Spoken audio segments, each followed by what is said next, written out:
Et avant tout, nous prenons la parole de Dieu dans le livre de Jean, chapitre 6, à partir du verset 53.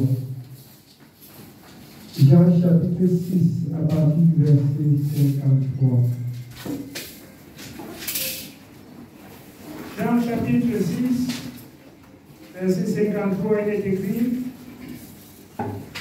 Jésus leur dit, en vérité, je vous le dis, si vous ne mangez la chair du Fils de l'homme, et si vous ne buvez son sang, vous n'avez point la vie en vous-même.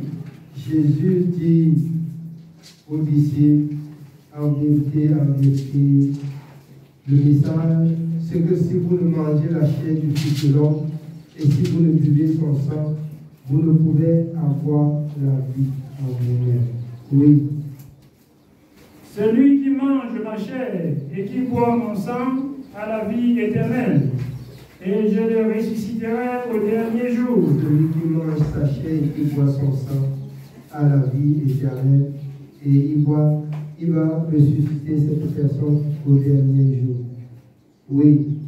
Car ma chair est vraiment une nourriture, et mon sang est vraiment un breuvage. Celui qui mange ma chair et qui boit mon sang demeure en moi et je demeure en lui. Alors, celui qui mange sa chair et qui boit son sang demeure en lui et lui, il demeure en la personne. En réalité, c'est pourquoi le Seigneur dit dans Jean 15, si vous demeurez dans ma parole et que mes paroles demeurent en vous, demandez ce que vous voudrez et cela vous soit accordé. Car, au verset 5 de Jean 15, sans moi, vous ne pouvez absolument rien. Oui, nous prenons encore pour soutenir, alors, bien aimé, ce passage des Écritures de Matthieu, chapitre 26, à partir du verset 26. Oui. Matthieu, chapitre 26, à partir du verset 26, il est écrit: Pendant qu'il mangeait, Jésus prit du pain, et, après avoir rendu grâce, il le rompit et le donna aux disciples en disant: Prenez, mangez, ceci est mon corps. Il prit ensuite une coupe, et après avoir rendu grâce, il la leur donna en disant: Buvez-en tous, car ceci est mon sang, le sang de l'alliance qui est répandu pour plusieurs pour la rémission des péchés. Je vous le dis, je ne boirai plus désormais de ce fruit de la vigne jusqu'au jour où j'en boirai du nouveau avec vous dans le royaume de mon Père. Je ne boirai plus jusqu'au jour où il va boire de nouveau. Jésus est ressuscité, Jésus a donné ses instructions et il nous demande, oui, de prendre et que toutes les fois que nous prenons et annoncer sa mort jusqu'à ce qu'il revienne, conformément à sa parole, même dans le livre de Actes, chapitre 11, à partir du verset 23. 1 Corinthiens 11, pardon, autant pour moi. 1 Corinthiens 11, à partir du verset 23.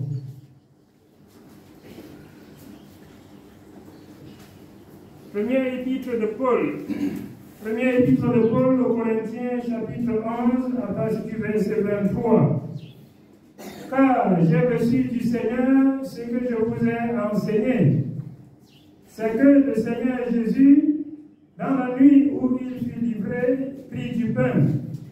Et, après avoir rendu grâce, il le rompit et dit: Ceci est mon corps, qui est rompu pour vous. Faites ceci en mémoire de moi. Faites ceci en mémoire de moi. C'est une recommandation, c'est une exhortation.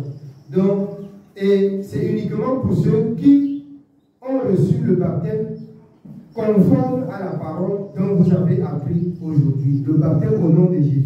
Sinon, ceci représente le corps de Jésus. Si vous n'avez pas reçu le baptême au nom de Jésus, ceci ne représente rien pour vous. Vous pouvez, bien aimé, vous heurter. Oui. De même, après avoir soupé, il prit la coupe et dit: Cette coupe est la nouvelle alliance mon sang, faites ceci en mémoire de moi toutes les fois que vous en boirez.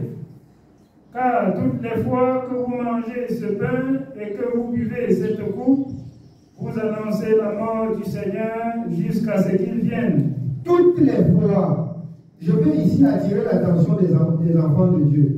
Alors, si vous menez une vie de sanctification, on rend le repas du Seigneur à n'importe quel moment, vous pouvez rendre. C'est la raison pour laquelle il doit vous dire que chacun s'éprouve soi-même. Mais si vous n'êtes pas conforme à la parole, bien aimé, vous courez beaucoup de risques. C'est pourquoi beaucoup de personnes le font encore aujourd'hui comme s'ils partaient au pèlerinage. Donc, beaucoup qui disent qu'on prend boire une fois par an, l'autre une fois par 6 mois, l'autre une fois par mois. Alors, le reste du temps, vous faites quoi? Vous péchez contre Dieu. Je me sanctifie. Je n'ai pas peur de m'approcher de Jésus. Alors, j'ai appris que le roi David eut faim et il s'est dirigé dans la maison de Dieu pour prendre les pains qui n'étaient réservés qu'aux sacrifices. Ils ont mangé et rien ne leur est arrivé. C'est pas ça. C'est pour ça qu'il rappelle aux pharisiens, ne savez-vous pas ce que fit David quand il eut faim, quand il se dirigea dans la maison de Dieu et qu'il prenne les pains qui étaient destinés aux souverains, il a mangé. Sa vie n'était pas mauvaise. Toutes les fois, si vous avez reçu le baptême qui est conforme à la parole de Dieu, alors, et qu'on rend le pain, et que vous ne vous reprochez de rien, vous pouvez vous approcher de la table du Seigneur. Au cas contraire, bien aimé, vous allez vous reculer. Oui. Nous continuons au verset 27. C'est pourquoi celui qui mangera le pain ou boira la coupe du Seigneur indignement sera coupable envers le corps et le sang du Seigneur. Indignement, n'étant pas conforme, il sera coupable. Oui. Que chacun donc s'éprouve soi-même et qu'ainsi il mange du pain et boive de la coupe. Car celui qui mange et boit sans discerner le corps du Seigneur mange et boit un jugement contre lui-même. Il mange et boit un jugement contre lui-même. Si tu manges sans savoir pourquoi tu manges ou comment il faut manger, c'est que c'est un jugement pour toi. Oui. C'est pour cela qu'il y a parmi vous beaucoup d'infirmes et de malades, et qu'un grand nombre sont morts. Un grand nombre de personnes sont mortes parce qu'ils ne se conforment pas pour s'approcher de la table du Seigneur. Alors, parce qu'on a compris qu'on part aussi. On dit qu'on est dans la maison de Dieu, on sait Dieu dans le péché. Et puis quand on dépose la table du Seigneur, on se dirige à la table. Beaucoup sont morts, beaucoup sont infirmes. Il y a l'infimité spirituelle, il y a l'infimité physique, il y a la mort spirituelle, il y a la mort bien-aimée physique. Donc, comprenez-vous, mourrez vrai. Oui. Si nous nous jugions nous-mêmes, nous ne serions pas jugés. Si tu juges que tu as des désaccords avec Dieu, accorde-toi avec Dieu avant de t'approcher encore de cette table. Oui. Mais quand nous sommes jugés, nous sommes châtiés par le Seigneur. Si c'est Dieu qui juge, il doit châtier, c'est un jugement. Il doit frapper. Prenons 1 Corinthiens 10, à partir du verset 14 pour en finir. 1 Corinthiens chapitre 10, à partir du verset 14. C'est pourquoi, mes bien-aimés, fuyez l'idolâtrie. Ceux qui passent à la table du Seigneur, ils doivent s'éloigner de l'idolâtrie. L'idolâtrie, nous tous savons ce que c'est que l'idolâtrie. L'idole, les idoles. Alors, si vous ne savez pas ce que c'est que les idoles, vous arrivez à la maison, vous lisez la parole, vous lisez bien la parole de Dieu même dans le livre de Deutéronome 4. Pour savoir aussi ce que Dieu vous interdit de ne pas toucher. Les idoles, quelques idoles sont citées là, ce n'est pas tout. Oui. C'est pourquoi, mes bien-aimés, fuyez l'idolâtrie. Fuyez l'idolâtrie, oui. Je parle comme à des hommes intelligents. Jugez vous-même de ce que je dis. La coupe de bénédiction que nous bénissons n'est-elle pas la communion au sang de Christ? La coupe de bénédiction que nous bénissons, c'est la communion au sang de Christ. Et on ne peut pas passer autour de ça et faire encore ce qui n'est pas conforme, digne dans la parole. Oui. Le pain que nous rompons n'est-il pas la communion au corps de Christ?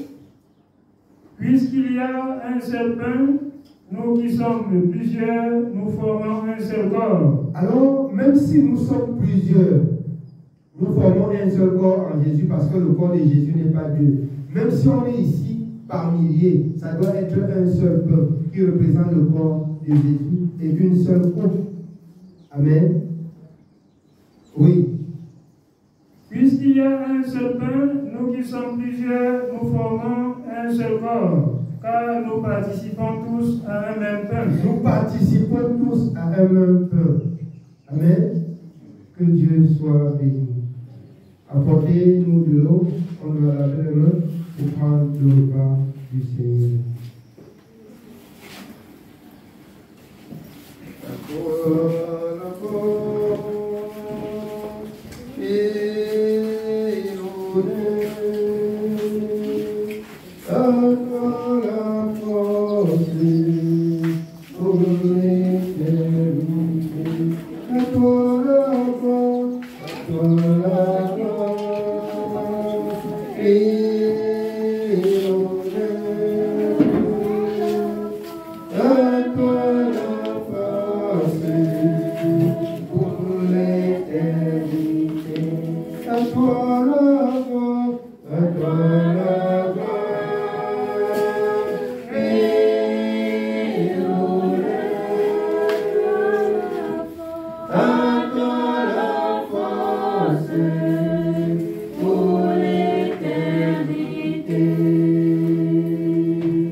Seigneur, nous te rendons grâce et nous te disons merci.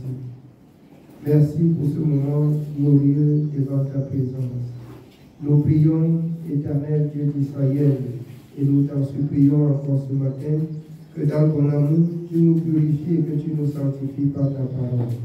Nous te disons merci pour le privilège d'être du nom de ceux qui, ce matin, doivent annoncer ta mort jusqu'à ce que tu reviennes conformément au Saint-Esprit. Nous prions que tu bénisses ce peuple qui nous met en communion avec ton corps et cette coupe qui est la nouvelle alliance en ton sang.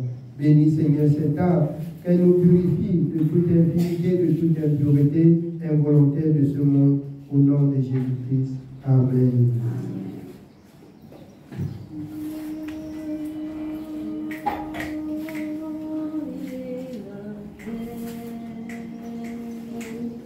Il est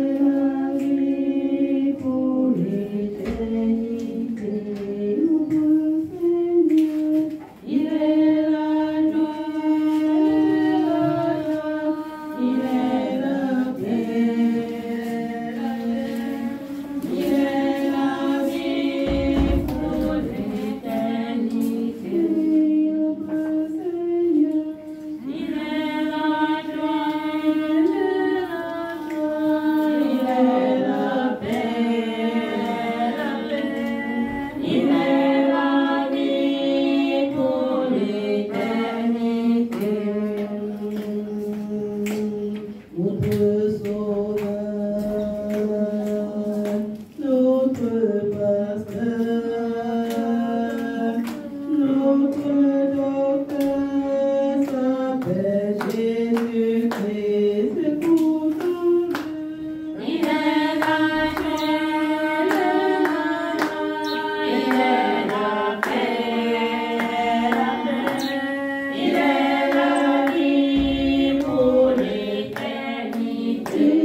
Seigneur, nous te disons merci pour ce moment.